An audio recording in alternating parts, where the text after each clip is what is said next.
Good morning friends, welcome back to my channel Soni education point. मेरे channel में आप सभी का स्वागत है।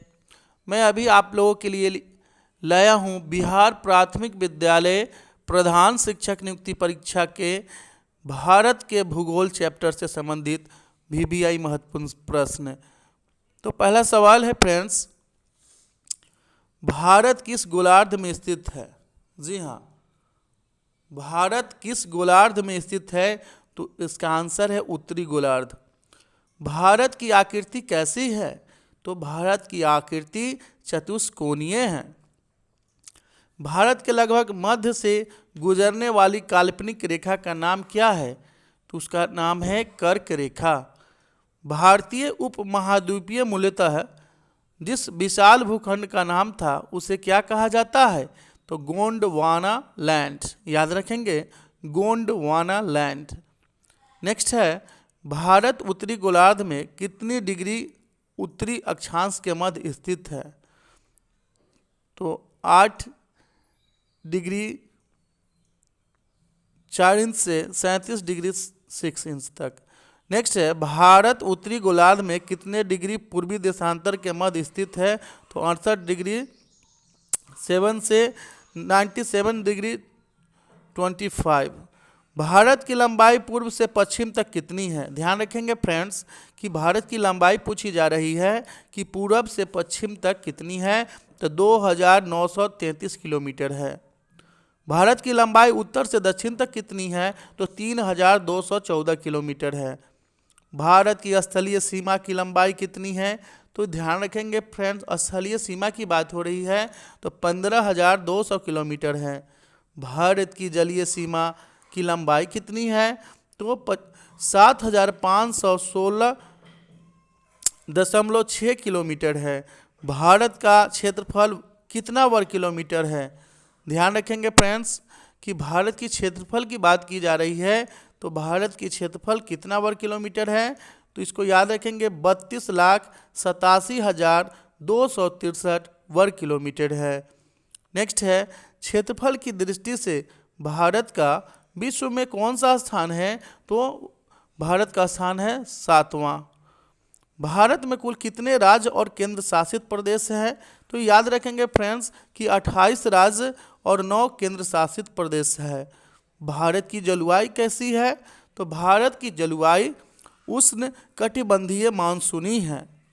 नेक्स्ट है, भारत की सबसे लंबी स्थलीय सीमा किस देश के साथ लगती है? तो याद रखेंगे स्थलीय सीमा की बात हो रही है तो वह बांग्लादेश से लगती है। नेक्स्ट है, भारत की उत्तरी सीमा पर स्थित पर्वत श्रेणी कौन है? तो वो है हिमालय।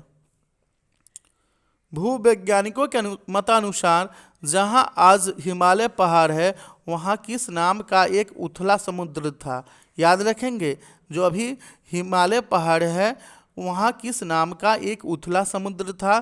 तो उसका नाम है टीसिथ टी टीथिस टीथिस नामक एक उथला समुद्र था। भारत के समुद्र तटीय मैदान का विस्तार किन पर्वत श्रेणियों के मध्य है? तो याद रखेंगे फ्रेंड्स, पूर्वी और पश्चिमी घाट। नेक्स्ट है, शिव समुद्रम जल विद्युत परियोजना कहाँ स्थित है? शिव समुद्रम जल विद्युत परियोजना कर्नाटक में कावेरी नदी पर स्थित है। नेक्स्ट है, भारत की प्रथम जल विद्युत परियोजना कौन है? तो भारत की प्रथम जल विद्युत परियोजना शिव समुद्रम है जिसकी स्थापना 1902 ईस्वी में हुई थी।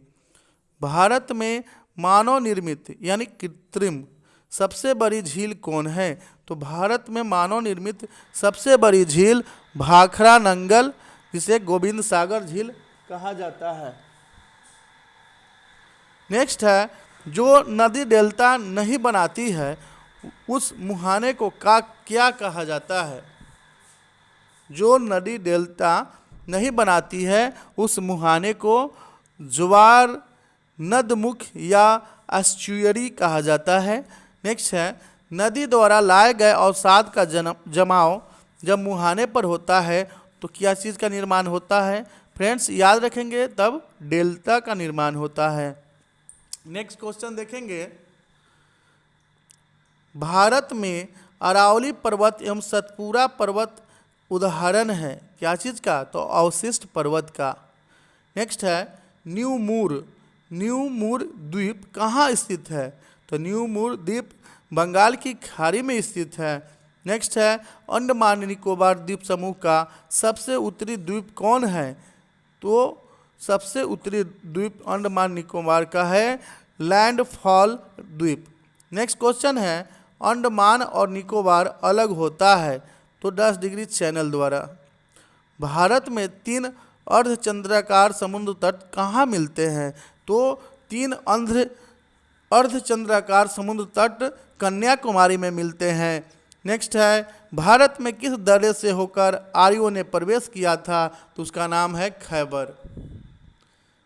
अगला प्रश्न है कि लक्षद्वीप किस प्रकार का द्वीप है? लक्षद्वीप प्रवाल निर्मित प्रकार का द्वीप है। लक्षद्वीप किस सागर में स्थित है? तो याद रखेंगे फ्रेंड्स, सागर की बात हो रही है।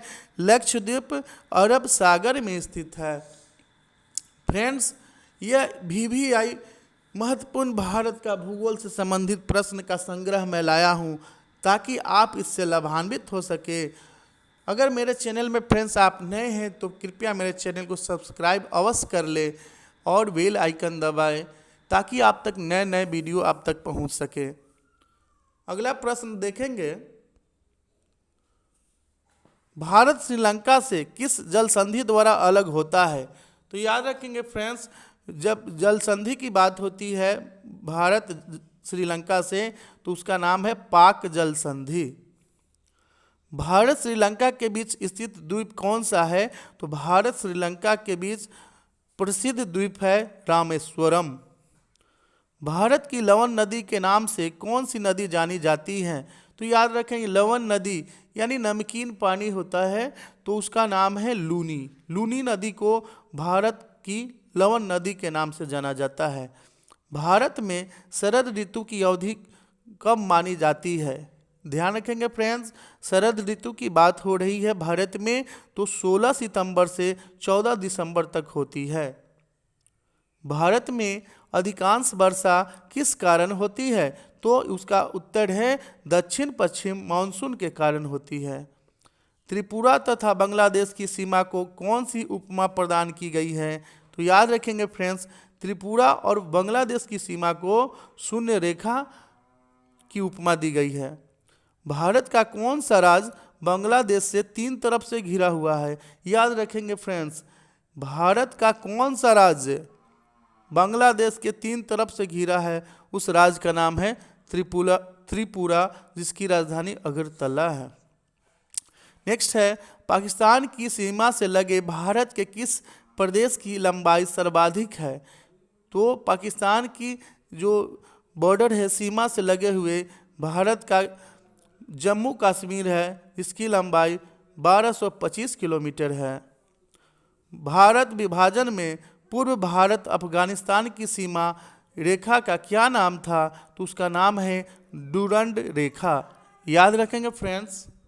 नेक्स्ट है किस देश के साथ भारत का सबसे कम सीमा विस्तार है?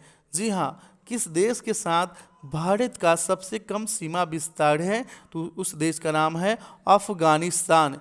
ये 106 किलोमीटर ही सीमा विस्तार है। नेक्स्ट है मैकमोहन रेखा का निर्धारण कहाँ किया गया था? जी हाँ, मैकमोहन रेखा का निर्धारण कहाँ किया गया था? तो यह भारत और चीन में किया गया था 27 अप्रैल 1914 ईस्वी में। नेक्स्ट है देश का दक्षिणतम बिंदु किस अक्षांश पर स्थित है?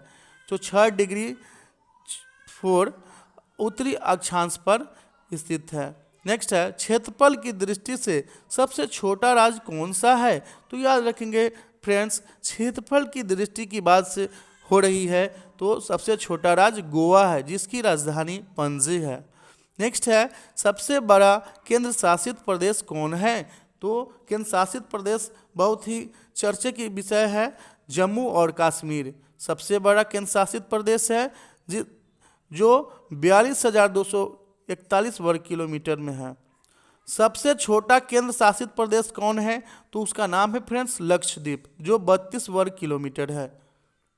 सबसे बड़ा जिला कौन है? तो कच्छ गुजरात है, जिसकी जो 45,652 वर्ग किलोमीटर में है। सबसे छोटा जिला कौन है?